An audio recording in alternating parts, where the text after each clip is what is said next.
Quero registrar aqui a presença da nossa senadora Lídice da Mata, que é a presidenta dessa comissão. Ela que é senadora pelo Estado da Bahia, que honra esse congresso, que honra o povo baiano e honra o povo brasileiro, e que vai já assumir a presidência desse trabalho.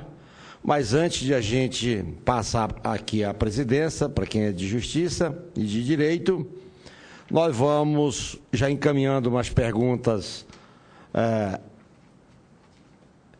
digamos assim, domiciliar, né, que são as da casa, para os nossos convidados, mas interagindo pelo e-Cidadania, nós recebemos aqui algumas perguntas dirigidas ao promotor André, da Isabela Cristina, e aí vai cair, eu faço questão de fazer essa pergunta por conta do que os dois expositores colocaram. A Isabela é de São Paulo, ela diz o seguinte: duas dúvidas, promotor. Assassinato de jovens inocentes ou bandidos? E por assassinato, é bandido matando bandido, né? Pois a polícia, quando mata bandido, está fazendo o trabalho dela. São essas as minhas questões. É uma pergunta que a Isabela fez, no final ela faz uma colocação conclusiva. Aí a Aline Vieira também pergunta ao promotor, dizendo o seguinte: boa noite, senadores e convidados. Meu nome é Aline, 28 anos, estudante de pedagogia. Pertenço à classe trabalhadora e simples. Eu lembro do final da adolescência, como foi difícil arrumar emprego. Minha pergunta: até que ponto podemos culpar o desemprego pelo aumento da violência? Isso é o promotor. E aí as outras perguntas ao nosso coronel. A mesma Isabela Cristina, de São Paulo, pergunta: o desemprego não é a causa da morte de jovens? Não, o desemprego não é a causa da morte de jovens. É a impunidade. O Código Penal é uma droga, feito para o benefício dos bandidos. Na média, o pior dos assassinos não passam mais de 12 anos presos. E isso inclui ser solto em seis pela provisória. Um código pífio é a causa. Ela dá contundência nisso. E a Anne também pergunta ao coronel: com os procedimentos da CPI, será que chegaremos em algum ponto onde possa ser possível se pensar na desmilitarização da polícia no país? Bom, antes da resposta do nosso convidado, nós convidamos a senadora Lídice para ocupar aqui a nossa presidência. Uma salva de palmas para ela.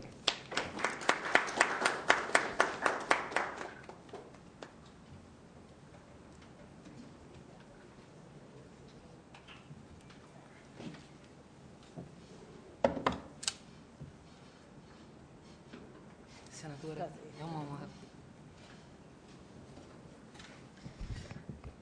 Antes de passar a palavra aos dois convidados, eu gostaria de agradecer enormemente ao senador Thelmário, que tem sido um integrante desta comissão, além de assíduo, com grande contribuição ao nosso trabalho. Nós hoje estamos com uma dificuldade a mais, porque o nosso relator, o senador Lindbergh, está em missão fora do país, está no Uruguai, participando do Parlasul, já que é um dos membros do Parlasul pela parte brasileira, ou seja, um dos representantes do Brasil naquele parlamento. E eu tinha também um compromisso político na Bahia que não tinha como modificar. E o nosso Thelmário nos deu essa grande contribuição de abrir, acompanhar e participar aqui com muito vigor do nosso trabalho.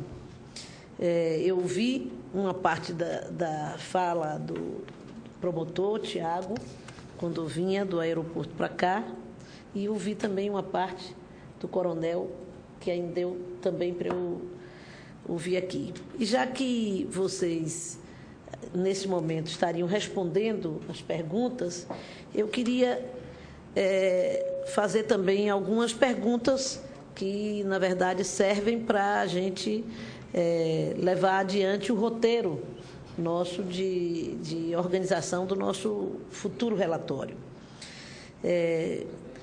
E tem uma questão, doutor Tiago, que é justificativa, inclusive, da sua presença, da sua vinda aqui, que no processo de discussão em que nós vamos discutindo, vamos tomando conhecimento dos processos, principalmente dos autos de resistência, há uma afirmação, denúncia de diversas entidades que aqui participaram do nosso debate em relação ao Ministério Público. E o próprio trabalho do doutor Zarconi dá mais sustentação ainda a essa tese de uma certa conivência, não sei se a palavra não fica pesada, mas que, em última análise, é isto, com a tese justificatória das mortes a partir dos autos de resistência. E, portanto, uma paralisia do Ministério Público em relação ao prosseguimento das investigações. Todos os dados demonstram, e o contato que tenho com diversos promotores, diz que alguns deles já reconhecem isto como uma realidade. O que, então, está fazendo o Ministério Público, como tem tratado isso, como o Conselho Nacional do Ministério Público tem abordado essa questão? Isso eu creio que é uma questão fundamental, porque nós não podemos mudar a política sem ter uma adesão das instituições a esta tese. Então, eu gostaria que o senhor tratasse dessa questão. A outra, e nesse sentido, quais as medidas que o Ministério Público tem tomado para tornar mais transparente as suas ações de apuração desses crimes, ou mesmo as suas sugestões para a mudança dessa conduta. No que diz respeito também, no caso, ao coronel Ibis, no enfrentamento à violência, além de políticas estruturais de longo alcance, como a inserção social dos jovens das áreas de risco, a valorização dos profissionais de segurança pública, existem políticas de curto prazo que podem ser executadas sem grandes investimentos financeiros e sem mudanças legislativas. Entre elas, um plano de redução de homicídios, a diminuição da letalidade policial, a adoção de um novo modelo de patrulhamento preventivo permanente e o fortalecimento das corregedorias policiais. Qual a visão da polícia nesses temas? Também uma outra questão é que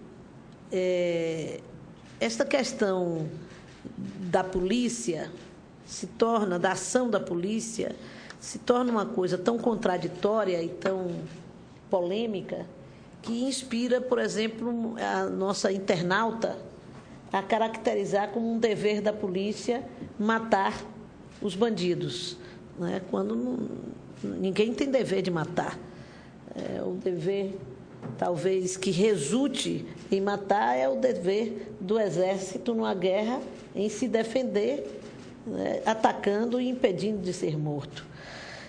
Mas, portanto, nós que vivemos nas grandes cidades, nas pequenas também, mas principalmente nas grandes e médias cidades, vivemos a dualidade entre uma população que deseja a ação da polícia para coibir a bandidagem, digamos assim, e uma outra, e esta mesma população que deseja a proteção da polícia tem medo da polícia, principalmente nas áreas de periferia, nas áreas populares. Há uma discussão mais profunda na polícia sobre isso. O governador do estado da Bahia, agora, ele tem muito ido nas áreas populares, quando vai acompanhado da polícia, ele sempre fala dessa necessidade de se reconhecer o policial ali, não apenas como alguém que está vestindo uma farda, mas também como um pai, uma mãe de família, que igual a todos os outros moradores que estão ali, e diz também isso para os policiais. Assim também são as pessoas, são aqueles que cometem delito, eventualmente têm família, têm mãe, têm pai, têm filhos, né? Numa tentativa de sensibilizar nos dois sentidos. Mas a verdade é que nós temos uma polícia que está entre as que mais mata no mundo, mas também é uma polícia que está entre as que mais morrem. O que é que o senhor sugere como política para esta situação? A desmilitarização basta ou é mais do que isto?